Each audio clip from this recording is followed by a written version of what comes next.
저는 평범한 직장에 다니는 40대 남자입니다. 사람들에게 보여지는 겉모습은 특별할 게 없는 그저 성실하고 무던한 가장일 겁니다. 매일 아침 정해진 시간에 일어나 출근하고 늦게까지 회사에 남아 일을 하고 다시 지친 몸을 이끌고 집으로 돌아오는 생활. 그런 반복된 하루 속에서 제가 버틸 수 있었던 건 아내라는 함께한 사람이 있었기 때문입니다. 우리 결혼 생활은 어느덧 12년이 넘었습니다. 남들과 달랐던 건 아이가 없다는 점이었죠. 하지만 그게 저에게는 큰 문제가 되지 않았습니다. 아이가 없더라도 두 사람이 서로 기대면서 살아가면 되는 거라 믿었습니다. 물론 가끔 외로움이나 공허감이 없었던 건 아니지만 그래도 우리는 각자의 방식대로 가정을 꾸려가고 있다고 생각했습니다. 아내는 늘 제 곁에서 묵묵히 살아왔습니다. 웃을 때도 있었고 때로는 날카로워질 때도 있었지만 그 모든 건 부부라면 당연히 겪는 일이겠거니 넘겼습니다. 그리고 무엇보다 저는 제 방식을 따라 아내를 사랑한다고 믿었습니다. 저는 감정 표현이 서툰 사람입니다. 결혼 초부터 그랬습니다. 사랑한다는 말을 입에 달고 살지도 않았고 이벤트나 서프라이즈 같은 걸 준비할 줄도 몰랐습니다. 대신 제가 한 건 아내가 불편하지 않도록 옆에서 든든하게 서 있는 일이었습니다. 아내가 갖고 싶다고 말한 건 하나도 빠짐없이 사주었습니다. 때로는 값비싼 명품이었고 제가 보기엔 조금 사치스럽다고 느껴질 때도 있었지만 저는 제 능력 안에서 무조건 맞춰주려 했습니다. 그게 제 사랑이었으니까요. 말을 대신할 다른 방법이 없다고 생각했거든요. 그렇게 저는 나는 최선을 다하고 있다. 우리 결혼은 안정적이다라고 믿었습니다. 하지만 인생은 언제나 방심한 틈새를 노리듯 균열을 일으킵니다. 그날도 그랬습니다. 회사에서 정기 건강검진이 있었던 날이었습니다. 직원들을 위해 마련한 행사였는데 검진 후에 덤처럼 보험 리뉴얼 상담을 같이 진행한다는 소식이 있었습니다. 사실 저는 보험에 무심한 사람이었고 관심도 없었습니다. 늘 아내가 담당하던 부분이었으니까요. 상담을 위해 회사로 여러 설계사들이 방문했습니다. 제 앞에 앉은 사람은 깔끔한 정장을 입은 젊은 남자였습니다. 나이는 30 초반쯤 되어 보였고 깔끔하게 빗어넘긴 머리와 단정한 말투가 인상적이었습니다. 그는 자신을 정연이라고 소개했습니다. 첫인상은 좋았습니다. 사람이 싹싹해 보였고 말도 조리 있게 잘했습니다. 그는 제 보험 구조가 복잡하다면서 전면적으로 개편을 하는 게 어떻겠느냐고 권했습니다. 하지만 솔직히 저는 귀찮기도 했고 보험 같은 건 어려운 용어들만 가득해서 머리가 지끈거렸습니다. 마침 제겐 좋은 핑계가 있었죠. 보험은 아내한테 얘기하는 게 나아요. 우리 집은 보험 담당이 아내라 제가 잘 몰라요. 그렇게 말하고 넘겼습니다. 제겐 정말 자연스러운 말이었고 대수롭지 않은 일이었습니다. 그런데 그 작은 말 한마디가 앞으로 제 인생의 무게를 송두리째 흔들 줄은 꿈에도 몰랐습니다. 그날 이후 정연은 저 대신 아내에게 직접 연락을 하기 시작했습니다. 처음엔 오히려 고마웠습니다. 사실 요즘 세상에 이렇게 발품 팔아가며 고객을 챙기는 설계사가 어디 있습니까?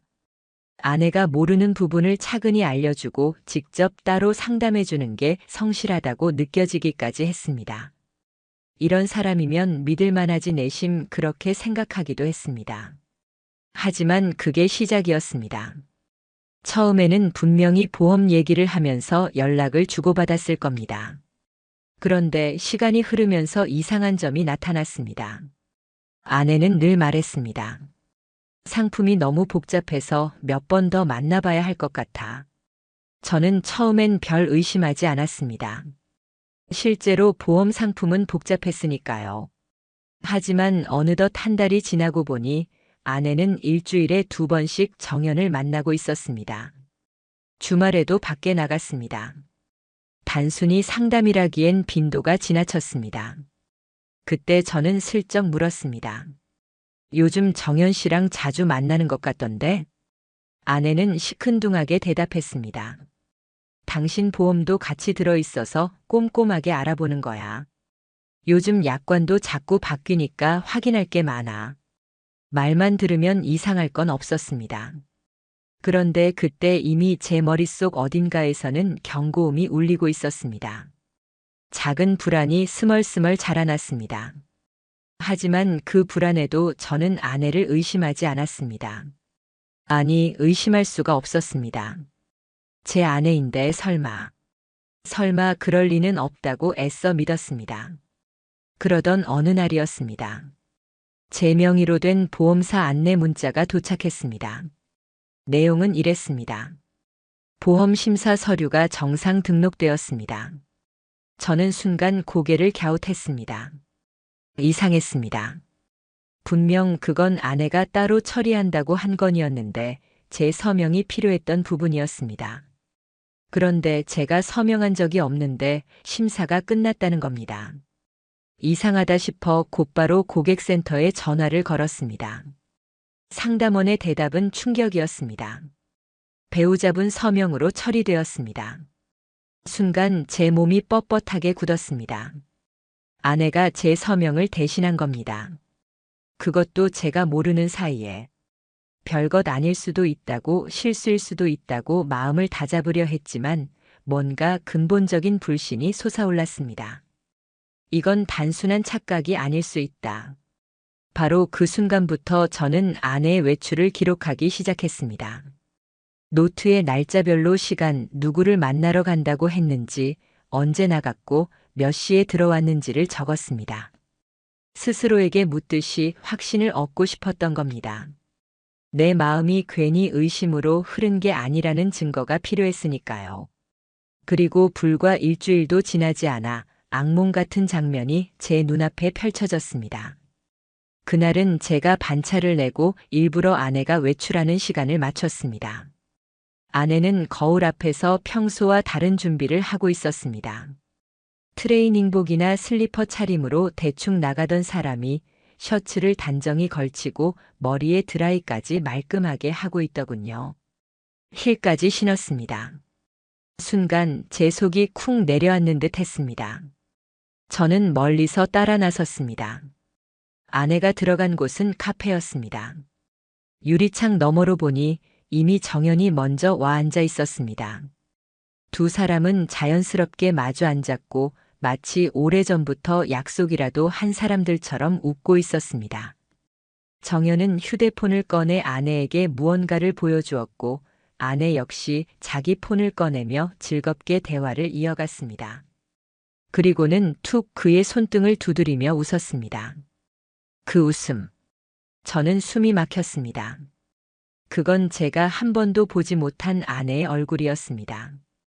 제가 수년을 함께 살면서 단 한 번도 본 적 없는 해맑고 설레는 그 웃음. 그 순간 온몸이 저려왔습니다. 발끝부터 머리끝까지 감각이 얼어붙는 듯 했습니다. 머릿속은 하얗게 비어버렸고 심장은 폭발할 듯 뛰었습니다. 저런 표정을 왜 나한텐 보여주지 않았을까? 카페 유리창 너머로 보이는 장면은 제 결혼 생활 전체를 송두리째 뒤엎어버리는 순간이었습니다. 상담 자리라면 나올 수 없는 웃음, 나올 수 없는 몸짓이 거기 있었습니다. 그건 부정할 수 없는 현실이었습니다. 그날 이후 제 삶은 완전히 달라졌습니다. 누군가 제 바닥을 확 끌어내린 것 같았습니다. 분명 오해일 수도 있다고 착각일 수도 있다고 수없이 다짐했지만 그 순간만큼은 달랐습니다. 그것은 단순한 의심이 아니라 눈으로 본 증거였습니다. 그리고 저는 결심했습니다. 더는 감정으로 끌려다니지 않겠다고. 이제부터는 준비를 해야 한다고. 저는 그날을 기점으로 철저하게 변하기 시작했습니다.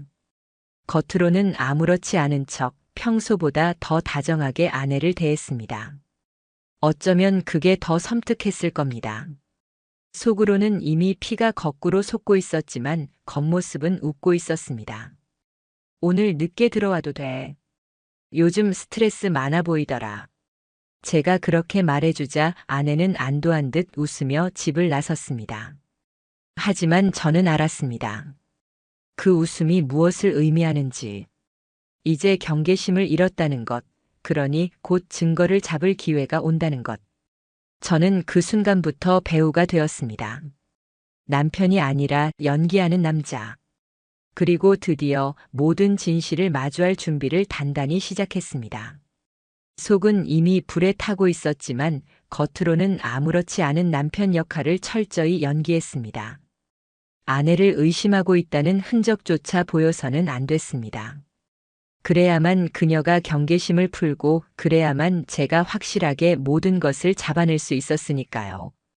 그날 이후 아내의 외출은 더 잦아졌습니다. 평소의 옷차림도 달라지기 시작했습니다. 예전에는 동네 마실 나가듯 머리를 질끈 묶고 슬리퍼에 편한 바지를 걸치던 사람이었습니다. 그런데 지금은 달랐습니다. 블라우스에 정장 바지, 하이힐까지 신고 나서는 날도 많아졌습니다. 향수 냄새도 진해졌습니다. 저는 속으로 이를 악물었지만 아무런 말도 하지 않았습니다. 다만 제 기록장에 또박또박 그 시간을 적을 뿐이었습니다. 오늘 오후 3시 외출. 블라우스 힐. 행선지 불명. 밤 10시 귀가 외출 7시간. 기록할 때마다 가슴이 찢어질 듯 했지만 꾹꾹 눌러 담았습니다. 제 감정을 드러내는 순간 모든 게 허사가 될 테니까요. 하지만 저는 알았습니다. 언젠가는 더 구체적이고 더 치명적인 장면이 제 눈앞에 나타날 거라는 걸요. 그래서 저는 먼저 움직였습니다. 혼자 감시하는 데는 한계가 있었습니다. 회사 후배에게 은밀히 물어봤습니다. 혹시 믿을 만한 사설 탐정을 아냐고. 후배는 제 눈치를 보다가 조심스럽게 명함 하나를 건네주었습니다. 며칠 뒤 저는 그 사무실을 찾았습니다. 40대 초반쯤으로 보이는 탐정은 저를 보자마자 무슨 사정인지 눈치챘는지 묵묵히 이야기를 들었습니다. 그리고 단호하게 말했죠. 남편분, 솔직히 말씀드리면 보험 설계사와 배우자가 만남을 이어간다는 건 상담 때문일 가능성이 낮습니다. 요즘은 그쪽 업계에서도 고객과의 도 넘은 관계 문제가 종종 발생하니까요. 순간 제 속이 싸늘해졌습니다. 제가 겪는 이 현실이 막장 드라마 속 이야기가 아니라 정말 현실이라는 사실을 직시하게 됐으니까요. 탐정은 곧바로 실행 방안을 설명했습니다. 위치 추적기 같은 장치는 위험 부담이 큽니다. 걸리면 바로 흔적을 지워버리거든요. 가장 확실한 방법은 직접 미행입니다. 남편분은 아내 외출 시간만 기록해 주시면 됩니다. 나머진 우리가 확실히 따라갑니다. 저는 한치의 망설임도 없이 계약서에 사인했습니다. 이젠 돈이 문제가 아니었습니다. 제게 필요한 건 진실이었고 앞으로 제가 어떤 선택을 할지 기준이 될 확실한 증거였습니다. 며칠 뒤 탐정에게서 첫 보고서가 도착했습니다. 서류 봉투를 받아드는 순간 두 손이 파르르 떨렸습니다. 혹시 내가 괜한 오해를 하는 건 아닐까, 아직 희망이 있는 건 아닐까, 그런 억지스러운 바람이 마음 한편에 남아 있었으니까요. 하지만 봉투 속 사진을 보는 순간 제 숨은 턱하고 막혔습니다. 사진에는 아내와 정연이 함께 영화관 입구로 들어서는 장면이 고스란히 찍혀 있었습니다. 두 사람은 나란히 걸으며 웃고 있었습니다. 영화가 끝난 후에도 함께 걸어 나왔습니다. 상담이라 치부하기엔 너무도 명확한 장면이었습니다. 이것은 누가 봐도 데이트였습니다. 심장이 무너져 내렸습니다. 그리고 다음 장의 사진은 제게 쐐기를 박았습니다. 커피숍 창가 아내의 손이 정연의 팔 위에 포개져 있었습니다. 그녀의 웃는 얼굴은 사랑스러울 만큼 환했지만 제겐 송곳으로 다가왔습니다. 내가 지금 보고 있는 게 뭐지? 머리로는 파악했지만 가슴은 따라가지 못했습니다. 이것은 더 이상 단순한 의심이 아니었습니다. 모든 것을 뒤집을 만한 명백한 증거였습니다. 그날 밤 저는 아내를 마주하고 태연한 척 물었습니다. 정연 씨랑 일은 잘 돼가? 순간 아내의 얼굴에 스치는 미묘한 당황. 하지만 이내 아무렇지 않게 미소 지으며 말했습니다. 그냥 뭐. 설명은 들었는데 좋은 조건은 없더라. 전날 정연과 함께 영화를 보고 웃던 얼굴로 지금 제 앞에서 천연덕스럽게 거짓말을 하고 있는 겁니다. 저는 속으로 씁쓸한 웃음을 삼켰습니다. 그래. 이제 끝까지 가보자. 그 다음날 저는 변호사를 찾았습니다. 이혼 때문은 아니었습니다. 아직 그 단계까지는 가지 않았습니다. 하지만 상간남 소송, 최소한 그 남자가 저지른 행위에 대해서는 반드시 책임을 묻고 싶었습니다. 변호사는 든든했습니다. 지금 확보하신 증거는 충분합니다. 영화관 사진, 카페에서의 스킨십, 외출 동선까지. 추가 확보가 조금 더 있으면 바로 소송 가능하죠. 승소 가능성도 아주 높습니다. 그 말을 듣고 저는 다시 한번 심호흡을 했습니다. 이제 더 이상 물러날 수 없다는 사실을 깨달았으니까요. 그 뒤로 저는 아내의 모든 움직임을 더욱 철저히 기록했습니다. 탐정도 더욱 치밀하게 움직였습니다. 호텔이나 모텔은 잡히지 않았지만 대신 중간 지점의 은밀한 만남들이 적나라하게 드러났습니다. 주말마다 정연의 차로 이동하는 모습도 포착되었습니다. 이제 제 손에는 사진, 영상, 문자, 모든 기록이 있었습니다. 이 정도면 충분하다. 이제 그들도 자신들이 무슨 짓을 했는지 똑똑히 알게 되겠지. 저는 이미 준비가 끝난 사람처럼 차갑게 결심했습니다. 그리고 마침내 첫 폭발의 순간이 찾아왔습니다. 어느 날 집으로 들어온 아내는 태연히 말했습니다. 정연 씨랑 마지막 상담했어. 이제 그냥 기존 보험으로 가자. 마지막 상담? 웃기지 마라. 바로 전날 두 사람은 리조트 근처 브런치 카페에서 다정히 사진을 찍고 웃고 있었으면서 그 사진을 이미 내 손에 쥐고 있는 내가 모를 거라 생각한 걸까. 저는 조용히 입술을 열었습니다. 그럼 리조트 카페에서 찍은 사진은 뭐야? 그 순간 아내 얼굴이 굳어졌습니다. 얼굴이 잿빛으로 변했습니다. 시간이 정지된 듯 방 안은 숨소리조차 들리지 않았습니다. 너 정연이랑 무슨 사이야?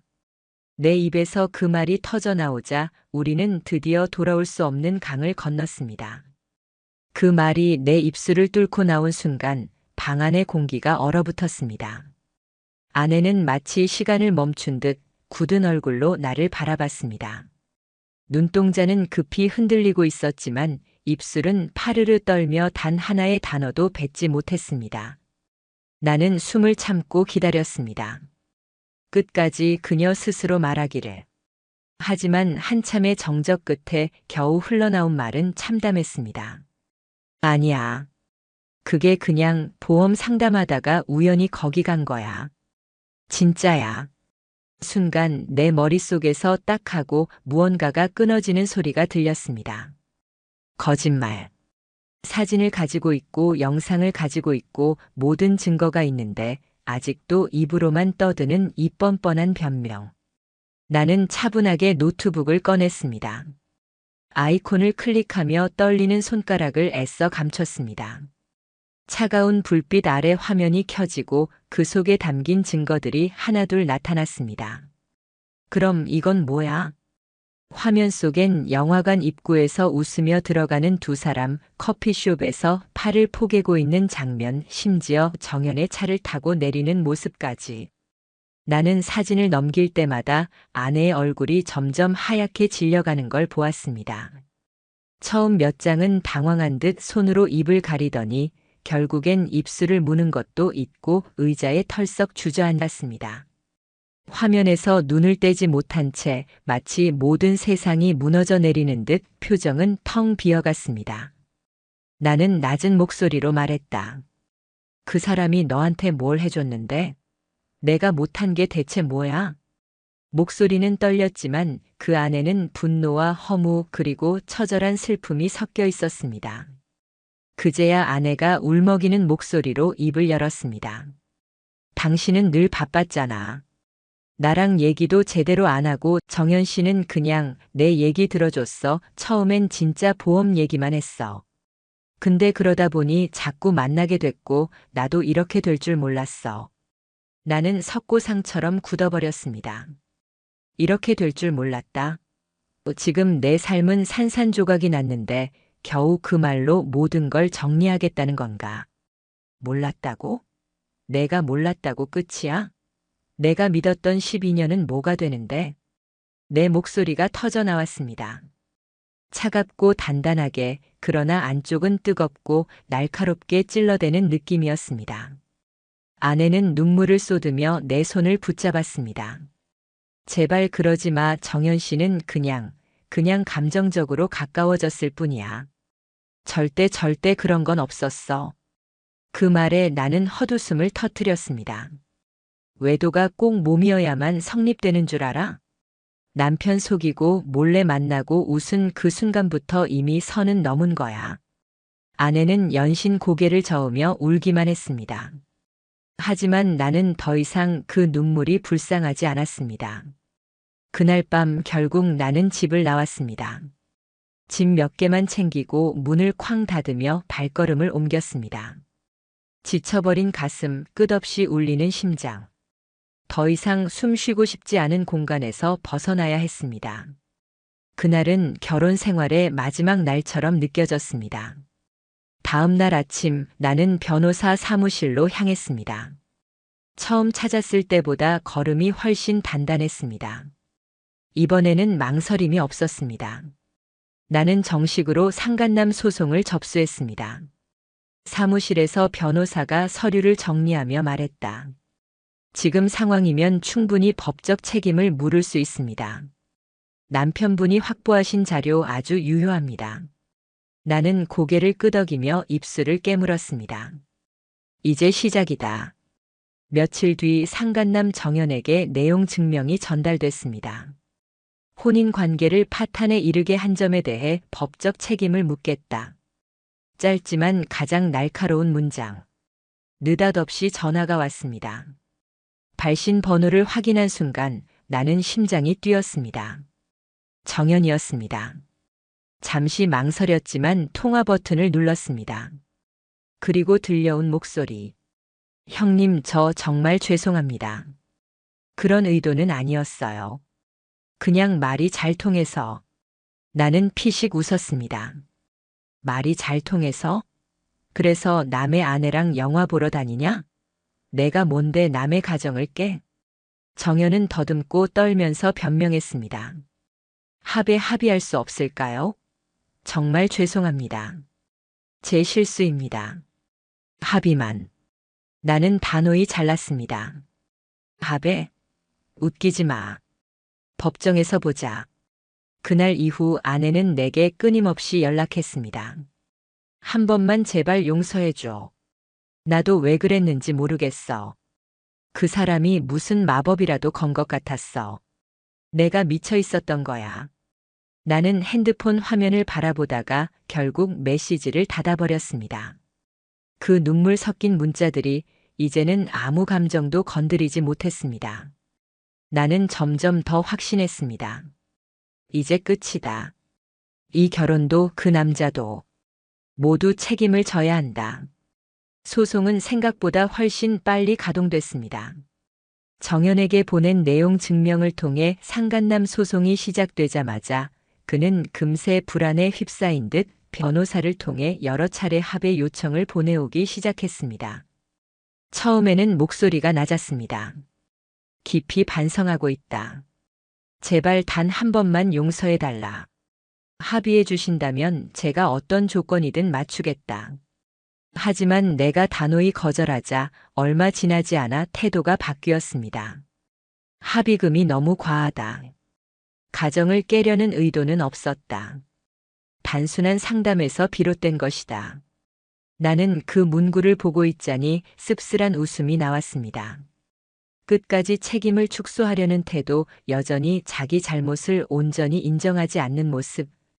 그러나 나는 이미 모든 증거를 가지고 있었습니다. 그리고 내 옆에서 변호사 역시 단호했습니다. 법원은 감정적인 사과에 휘둘리지 않습니다. 사진, 영상, 만남의 일정, 모든 사실 관계가 있으면 그게 판결의 전부가 됩니다. 우리 쪽 자료가 충분합니다. 걱정 안 하셔도 됩니다. 나는 그 말을 들으며 싸늘한 확신을 가졌습니다. 이 싸움은 절대 물러설 이유가 없다고. 그리고 며칠 뒤 예상치 못한 소식이 들려왔습니다. 정연이 소속된 보험사에 이 사건이 전해졌다는 것이었습니다. 내가 직접 제보한 게 아니었습니다. 소송 절차 과정에서 자연스럽게 노출된 자료가 회사 차원에까지 전달된 것이었죠. 조사에 착수한 회사는 곧 결정을 내렸습니다.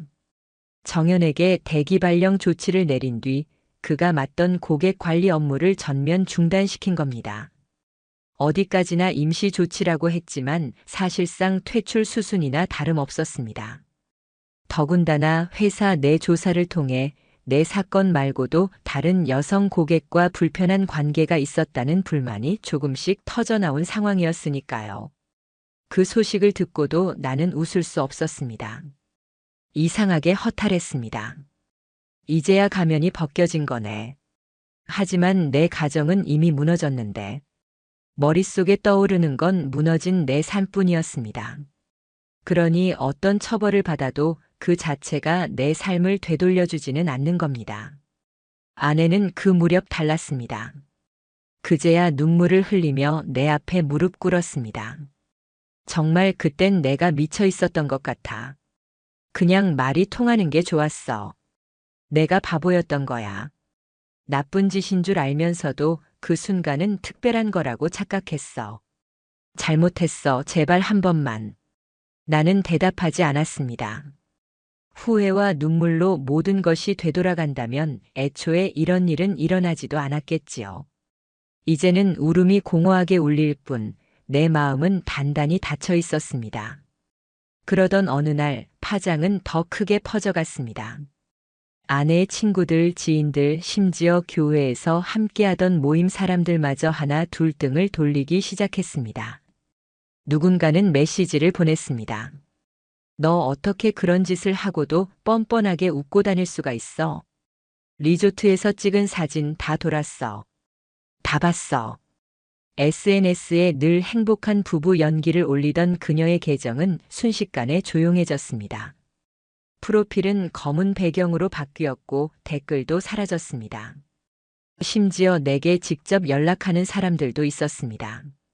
저는 아내 되시는 분 늘 좋게 봤는데 이번 일은 너무 충격이에요. 정말 힘내세요. 나는 차가운 눈길로 메시지를 읽고 간단한 답변만 남겼습니다. 감사합니다. 그리고 전부 차단했습니다. 더 이상 그 누구와도 엮이고 싶지 않았으니까요. 정연의 상황은 점점 나락으로 떨어지고 있었습니다. 결국 그는 법정에 서게 되었습니다. 제출된 증거들은 차갑게 그러나 명확하게 모든 걸 보여주고 있었습니다. 영화관 사진, 카페에서 웃으며 팔을 맞댄 장면, 한밤중의 드라이브. 상담이라는 포장지를 다 벗겨낸 민낯이었습니다. 법정에서 판사는 최종적으로 판결문을 읽었습니다. 상간남 정연은 혼인 관계를 파탄에 이르게 한 책임이 명백하다.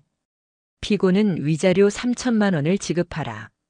순간 가슴에서 억눌렀던 무언가가 터져나왔지만 그게 해방감인지 또 다른 허무감인지 알 수 없었습니다.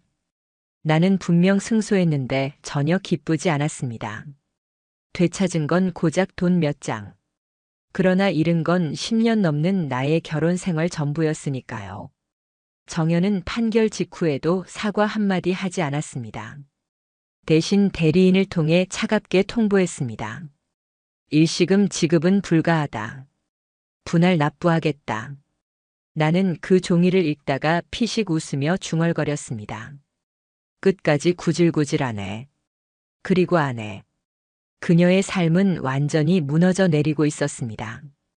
결국 정신과 치료를 받기 시작했습니다. 의무 기록서에는 외도 후 죄책감, 자존감 붕괴, 관계 회복 집착이라는 진단이 적혀 있었습니다. 그러나 나는 차갑게 바라볼 뿐이었습니다. 불면, 공황, 식이장애. 어떤 병명이 붙든 나는 더 이상 아무 동정도 주지 않았습니다. 내가 마지막으로 한 말은 단 하나였습니다. 그때 널 믿었던 내가 얼마나 어리석었는지 그거 하나만 잊지 마. 그게 내 마음에서 꺼낸 유일한 조각이었습니다. 시간이 흐르면서 아내는 사회적 관계에서 완전히 사라졌습니다. 친구들이 떠나고 교회 공동체조차 등을 돌리며 그녀는 조용히 고립되어 갔습니다. 정연은 업계 전체에서 매장됐습니다. 검색창에 이름을 치면 따라붙는 꼬리표가 있었습니다. 고객을 유혹해 가정을 망친 보험 설계사. 그의 이름은 인터넷 커뮤니티에서 뒷담화로 회자됐습니다. 누군가는 악담을, 누군가는 조롱을 던졌습니다. 결국 그가 설 자리는 어디에도 남아있지 않았습니다. 이직은 불가능했고 프리랜서 영업조차 받아주지 않는다는 얘기가 들려왔습니다. 그는 이제 누구를 만나든 어디에서 무슨 일을 하든 과거를 숨겨야만 사는 인생을 얻게 된 겁니다. 나는 그 소식을 들으면서도 웃지 않았습니다. 분노와 허무. 그 두 가지가 동시에 내 안에서 뒤엉켰습니다. 다만 한 가지, 내 안에서 속삭이는 목소리가 있었습니다. 이제는 조금은 그 지옥에서 빠져나올 수 있지 않을까. 소송이 끝나고 모든 절차가 마무리되었을 무렵 나는 비로소 실감했습니다. 이제 정말 끝났다. 더 이상 싸울 필요도 참을 필요도 의무감에 매달릴 이유도 사라졌습니다. 오랫동안 내 어깨를 짓누르던 무게가 빠져나간 듯 이상하리만치 몸이 가벼웠습니다. 나는 결국 이혼을 선택했습니다. 내가 먼저 제안했습니다. 아내는 처음엔 울면서 고개를 저었습니다. 하지만 며칠 만에 스스로 이해했는지 더는 반항하지 않았습니다. 이혼 조건은 분명했습니다. 위자료는 그대로 받고 재산 분할은 최소화, 합의서에는 본인의 잘못을 분명히 명시할 것, 그리고 이혼 이후 나와 다시는 연락할 수 없다는 조항을 넣었습니다. 아내는 울면서도 결국 펜을 들었습니다. 손이 덜덜 떨려 쌓인 한 글자를 쓰는 것도 버거워하더군요. 하지만 나는 그 손길조차 차갑게 바라보았습니다. 이미 마음은 다쳤으니까요. 그녀가 마지막까지 그토록 초라하게 끝날 줄은 정작 본인은 상상도 못했을 겁니다. 정연은 판결이 난 뒤 몇 달이 지나서야 겨우 위자료 일부를 입금했습니다. 그것마저도 남에게 돈을 빌려 조각조각 맞춘 돈이었습니다. 나는 그 소식을 들으면서 씁쓸한 미소를 지었습니다. 그리고 뒤늦게 알게 된 사실 하나. 그는 지인들에게 이렇게 떠벌리고 다녔다더군요. 괜히 미친 여자 하나 잘못 건드려서 인생 망쳤다. 그 말에 나는 황당해서 웃음이 나왔습니다. 끝까지 마지막 순간까지도 자기 잘못을 인정하지 않는 인간. 결국 자기 발로 진창 속을 기어 들어간 건 본인이면서. 그렇게 그는 아무것도 얻지 못한 채 모든 걸 잃어갔습니다. 그가 다니던 보험회사는 이후로 사건을 교육 자료로까지 만들었습니다. 윤리 위반, 고객과의 사적관계 금지. 사내 강연에선 그의 사례가 반복적으로 언급됐다고 합니다. 그리고 그는 업계 블랙리스트가 되어버렸습니다. 어디로 가도 무슨 일을 해도 그의 이름 옆에는 늘 꼬리표가 따라붙게 된 겁니다. 아내는 이혼 후에도 몇 달간 정신과 치료를 받았습니다. 불면증, 공황, 식이장애 내 앞에서는 버티던 사람이 이제는 혼자서 무너져 내렸습니다. 하지만 사실 그녀를 가장 고통스럽게 한 건 병명이 아니었습니다. 이제는 더 이상 누구도 그녀의 울음을 들어주는 사람이 없다는 사실. 친구도 가족도 교회에서 함께했던 모임 사람들도 등을 돌려버렸습니다. 결국 그녀는 혼자가 된 거죠. 어쩌면 그것이 진짜 벌이었을 겁니다. 그리고 나는 내 삶은 혼란스러웠습니다. 오래도록 믿었던 사람이 한순간에 무너진다는 것. 그리고 그 사람으로 인해 내 인생이 송두리째 흔들린다는 것. 처음에는 감당할 수 없는 혼돈이 덮쳤습니다. 가끔은 이런 생각도 스쳤습니다.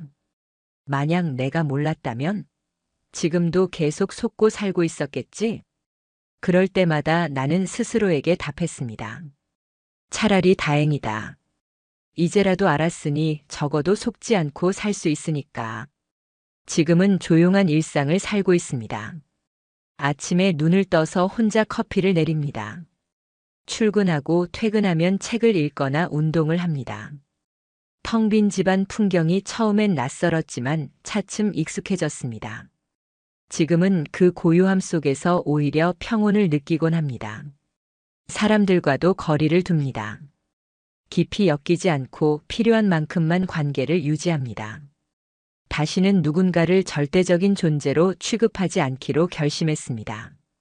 누군든 변할 수 있다는 사실을 뼈저리게 겪었으니까요.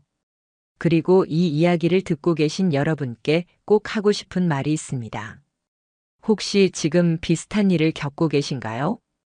혹은 배우자 혹은 연인의 외도로 마음이 무너져 내려도 참고만 계신가요? 저는 부탁드리고 싶습니다. 절대 참지 마세요. 누구보다 먼저 자신을 지키세요.